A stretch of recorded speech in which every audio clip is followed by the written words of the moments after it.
In OpenStreetMap, on top left, you will see an edit button with an upside down triangle symbol beside it. If it is grayed out, zoom in over level 17, by which time it will be visible. Then click on the triangle. Three options will come up. With the first two options, ID and Potlatch 2, you can edit OSM directly in your browser.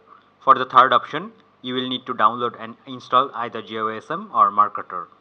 I will focus on ID and JOSM only as they are the most used. ID editor is great for beginners to grasp the concept of mapping and to understand the process. It has an easy to use interface which takes little time to learn. However, you have to be online to edit with ID and you cannot do advanced mapping or validation with it. In JOSM, you can do advanced mapping relatively faster with various options, do validation, work offline, and a lot of other stuff. It takes some time and practice to learn.